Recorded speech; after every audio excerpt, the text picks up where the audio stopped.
uma coisa que eu gostaria de falar é que acho que no primeiro dia que eu estava em Rio Grande, quando eu já depois de ver que eu já havia conseguido entrar na faculdade, eu lembro, a gente estava num hotel antes de eu morar num apartamento.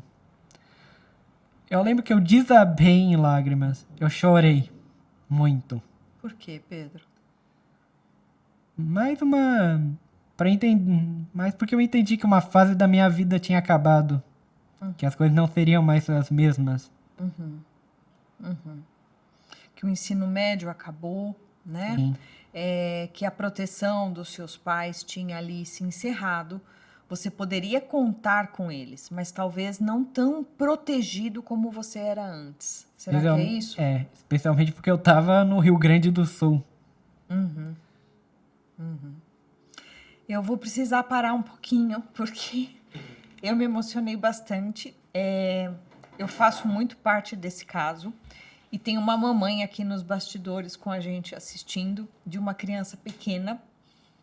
E eu acho que não é só do lado daí que vai ter muita gente se identificando. Aqui isso já está acontecendo. E o caminho não é fácil, Pedro. Não. Então, assim como você caiu em lágrimas, eu caí agora, a mamãe da Duda também caiu. Até os meninos que estão aqui trabalhando com a gente também estão emocionados, mas ele é possível, né? O que a gente precisa mostrar para as pessoas é que ele é possível. Eu me lembro quando você estava nos desafios do ensino médio e ficou de diversas recuperações, exames, e foi para conselho de classe. Eu me lembro de ter dito assim para os seus pais, né? Não importa com quantos anos o Pedro vai se formar. Ele pode se formar com 23, com 24, com 25, a idade média clássica, que é com 22 anos. O que importa é que o Pedro conquiste habilidades, que o Pedro se forme, que o Pedro seja feliz, que ele seja autônomo na vida dele. Né? Tanto que eu acabei me formando na faculdade depois de 8 anos. Geralmente a faculdade geralmente é um curso de 4 anos. Mas é bem raro alguém conseguir fazer isso, pelo que eu ouvi dos meus colegas. O normal é 5, 6 anos. Eu até já falei isso com alguns colegas. Que às vezes eu me sentia pra baixo porque, poxa, o normal é 5, 6 anos e eu já tô no meu 7º ano aqui. Eles falavam, não, vai no seu ritmo. Então, é tão legal você falar sobre isso, né? Tudo bem, houve aí um ritmo médio de todo mundo, assim como existe uma média, né? Mas existem as pessoas que não estão dentro dessa média. Sim. E é sobre isso que a gente tem que falar, né? Você precisou, então, de 8 anos, você precisou de um tempo a mais, você precisou de um suporte, mas você deu conta. Sim. E mesmo com preocupação, como você colocou, me senti um pouco mais para baixo, ou seja, houve aí um abalo de autoestima, né, na autoconfiança. Acho que o principal disso ocorreu em 2020, na pandemia. Na pandemia, como é que foi isso, Pedro? Porque eu tive que voltar para São Paulo. Porque eu não estava tendo aula, eu estava tendo aula online e achava que... E meus pais também não estavam tendo alguns probleminhas financeiros. E acharam que seria melhor eu ir para lá. Voltar para São Paulo e até a pandemia acabar.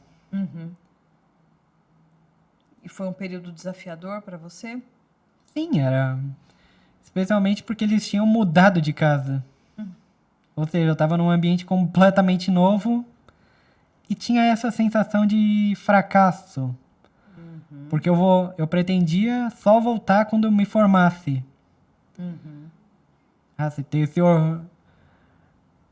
Mas eu voltei, mesmo não sendo algo que foi culpa minha, foi algo que ninguém podia prever.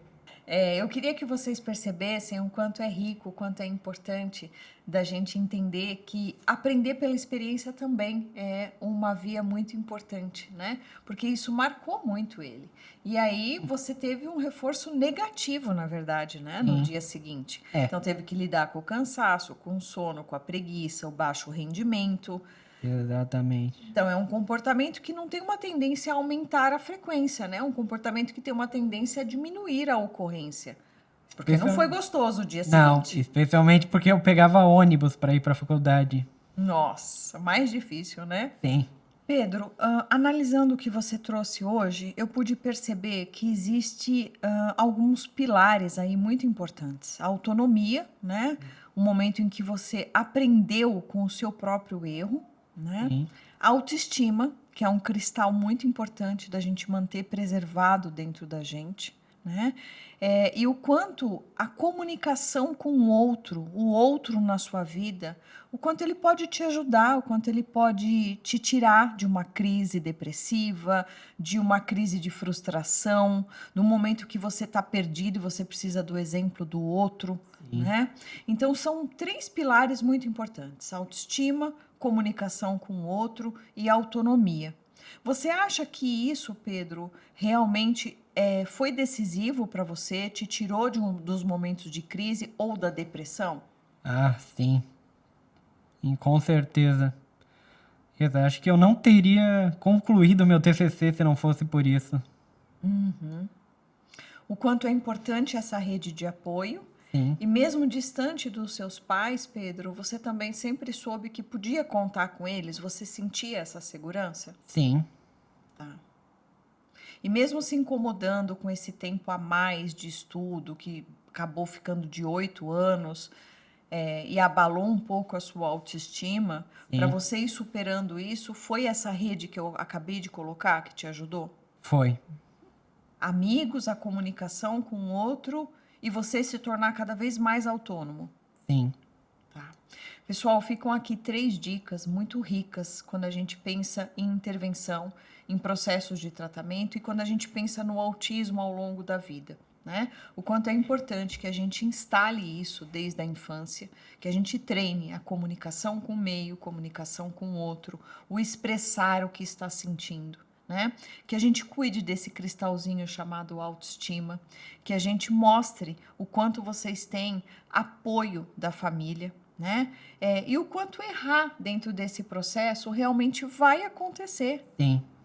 E a gente se reinventa e aprende com o erro e assim vai superando. Exatamente. Acho que muitas das coisas as negativas que aconteceram comigo foram por causa do meu perfeccionismo. Foram porque eu não aceitava errar.